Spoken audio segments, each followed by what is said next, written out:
On the occasion of Women's Day week, Janagarjana Live salutes the strength and power of women. Lakshmi आहेत त्या आमच्या साहेब बी आमचं काही साहेब. असं म्हणतात की प्रत्येक यशस्वी पुरुषाच्या पाठीमागे एका स्त्रीचा हात असतो. मग ती माता, भगिनी, मुलगी, मैत्रीण किंवा पत्नी असते. संपूर्ण महाराष्ट्राचे श्रावणबाळ, बांधकाम कामगार योजनेचे जनक आणि गोरगरिबांचे कैवारी, सदैव सर्वांच्या पाठीमागे हिमालयासारखे उभे राहणारे नामदार हसनसो मुश्रीफ यांच्या यशाच्या पाठीमागेही अशाच एका कर्तृत्ववान स्त्रीचा सिंहाचा वाटा आहे. आणि ती स्त्री म्हणजे त्यांच्या पत्नी सौ सायरा हसन मुश्रीफ, ज्यांना सगळी प्रेमाने चाची असं बोलवतात. महिला दिन सप्ताहाच्या निमित्ताने आपण त्यांच्याशी जनगर्जना लाईव्हच्या माध्यमातून प्रत्यक्ष संवाद साधणार आहोत. आज जे आम्ही घडलोय ते आमच्या आईमुळे या ठिकाणी घडलेलो आहे. त्यांचे संस्कार, त्यांची शिदोरी घेऊन आज आम्हाला कामाची उत्स्फूर्त या ठिकाणी निर्माण झालेली आहे. आईचं एक प्रेम आणि आशीर्वाद हे वेगळंच असते आणि ते तिने आम्हाला दिलेलं आहे. बाकी तुमचं मूळ गाव कुठलं? नेपाळ, कर्नाटक. कसं होतं बालपण वगैरे? आई वडील काय करत होते तुमचे? आमचं काय वडिलाचा तंबाखू बिझनेस होता, शेती होती. माझं लग्न झालं 18 वर्षात लग्न झालं. 18व्या वर्षी 18 वर्षी लग्न झालं. आल्यानंतर काय साहेब काय लग्न झाल्यापासून राजकारण मध्येच. कसं लग्न कसं झालं तुमचं? लग्न इथं कागलमध्ये झालं ना. काउंटरला म्हणजे इथं काजल म्हणून होते, ते आले ते बघायला. एकदम त्यांना पसंत पडल्यावर त्यांनी हे सगळे आले. त्यावेळेला पण साहेब राजकारणातच होते. अहो, लग्न झालं ते म्हणजे आपली मशीद नाही, त्यात हे होतं प्रेसिडेंट होत. त्यानंतर ते शाहू कारखाना शेअर्स गोळा करायचं चालू होतं अजून. ते शेअर्स गोळा करून हे झालं, व्हाईस चेअरमन झालं शाहूला. त्याच्यानंतर मागणं ते झाल्यानंतर हे कारखाना हे सगळं उभा केलं. घरात कधी नाही नसायचं, सण होता त्यांनी दिली. हे मंडलिक कारखाना केलं ते दिल्लीत होतं. आमचं सण आहे रमजानचं, ते गायकवाड साहेब होते, तिने बिचार खीर बीर करून त्यांना पाजून तिथं हे केलं सण साजरा. सण साहेबांनी नाही साजरे केले. मुलं त्यांना कुठल्या शाळेत आहेत किती आहेत तेव्हा माहित होतं त्यांना. नाही एवढं मी जायचं माहेरला, पोरं लहान होती, कुठे बी जायचं का तिथे सोडून जायचं माहेरी. काय मुलं लहान लहान. नंतर काय साहेबाचं राजकारण मध्ये पहिल्याचं राजकारण लक्षच नाही त्यांना. कुठं कधी कुठे बी जायचं एकटे जा कधीच नाही. कुठं फिरायला न्यायचं, कधी करायचं काही सुद्धा नाही. त्यांना काय आहे, हे माणसं पाहिजे, त्यांची कामं करायचं, हेच त्यांचं धान्य मागित. हे घरातलं लक्ष नव्हतं कुठलं काहीच नाही. आमच्या नवीन बी लहान होते पासून ते चौथीला होता. आम्ही मंडलिक साहेबच्या प्रचारला जायचं, तेव्हापासून जातेच की मी. आणि हे पाठीमागच माझ्या तिला लई शौक राजकारणाचे का. आणि बातम्या बरोबर ते बघत बसायचं. लागलं का ती लहान होतं का नाही, मांडीवर असेल तरी पण बातम्या बरोबर बघायचं आवड आहे. तर पहिल्यापासून की नाही ते राजकारण मध्ये गेला. ते आता त्यातच ते बी तसंच झालं आता साहेबासारखं. त्या सर्व मुलांच्या, तिन्ही भावंडांच्यावर त्यांची माया आहे. तिने आम्हाला या ठिकाणी घडवायचं काम मुश्रीफ साहेबांच्या या राजकारणाच्या आणि समाजकारणाच्या पलीकडे जाऊन त्या ठिकाणी तिने केलेलं आहे. आमचं सासरी नव्हतं ना, दीर गेले आमच्या इथं नाशिकला, आणि धाकटे अजून कॉलेजला जात होते, आणि हे शेतीला जात होते. शेती बघत बघत हे सगळं करायचं राजकारण. सगळं लोड सगळं आहे त्यांच्या अंगावर, सगळं हे पडलं. वडील नसताना अजून बी काय, अजून बी तेच आहे त्यांचं. घरात लक्ष नाही, तब्येत कधी तब्येतकडे बघत नाही. माझ्या हाताचं ऑपरेशन पुण्याला झालं, तिथं मी होतो, तिथं सुद्धा आलं नाही ऑपरेशनला. काय सांगायचं, ऑपरेशनला सुद्धा ते बघायला म्हणून असं आलं. तमाम महाराष्ट्राची श्रावणबाळ अशी मुश्रीफ साहेबांची ओळख आहे.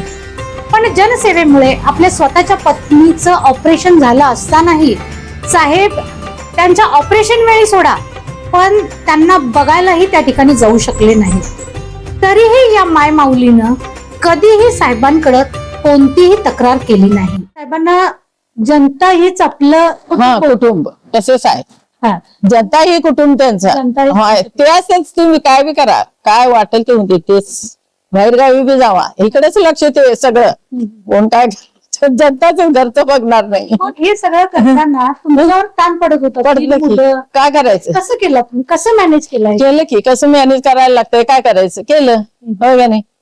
होती जरा बायका कामावर होती, हे ते होती, सगळे करत होती. आई वडील होते, आमची सासू होती, जाऊ वडील सगळे होती ना. एकमेकांना ऍडजस्ट करून आपलं घरची मागची काय काळजी करायला लावली नाही.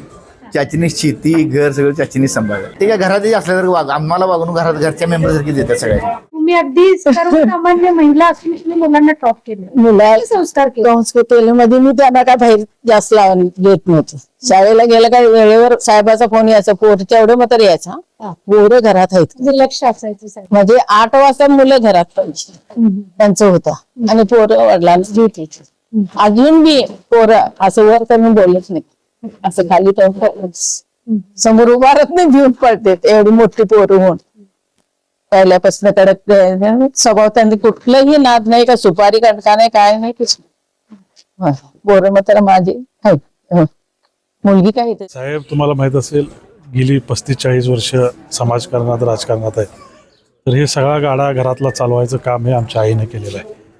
शिक्षण असू दे, आम्हाला सांभाळण्याचं काम असू दे, आमच्या आईच्या माध्यमातून त्या ठिकाणी झालेलं आहे. म्हणूनच आज आम्ही या गोकुळसारख्या शिखरावर या ठिकाणी पोहोचलो. कालपासून 4-5 हजार लोक मग सुरुवातीला असं वाटायचं नाही. काय वाटायचं राजकारण साहेब पहिल्यापासून त्यांची कामं करायचं त्यातच ना त्यांचं पहिल्यापासून इच्छा ती तुमची. होय. असं दे आपला गरीब गोरगरिबीचं काम होते, जाऊन दे आपलं राजकारण करते, करून दे आपलं आपण सांभाळायचं. प्रेमळ स्वभाव आहे, चिडचिड करत नाहीत कोणावर, शांतपणे ऐकून घेतात, त्यांची कामं पण करतात. लोकांच्याकडनं असं ऐकलं साहेब तर ग्रेट आहेतच, पण चाचींचा एक वेगळा वर्ग आहे की ते सगळे चाचींचे फॅन आहेत. काय सगळं बघूनच शिकले. लहान वयात लग्न झालं, सगळं बघूनच की हे सगळं. होय की काय मला करतात. पण आवड आहे. होय बघूनच की सगळं हे करते, का हे आलं ते आलं, फोन आलं, हे सगळं सारखं सुरूच की. तुमचा एक व्हिडिओ पूर्ण महाराष्ट्रभर आला होता. धाडच नाही, पहिल्यांदा एवढं त्रास झालेला. हा आणि दुसऱ्यांदा आम्हाला काय नाही, उठलं तसं उठलं, बरंच घेतलंय, कोलगेट घेतलंय. हा आणि आवाज कशाचं झालं तर मला जरा शंका आला. असं दार उघडलं, बरंच हातातच आहे. अगं मी आम्ही परत आलो म्हटलं ये, आणि आलो बाहेर, आलो टेबलवर बसलो, खुर्चीवर रडलो अगोदर.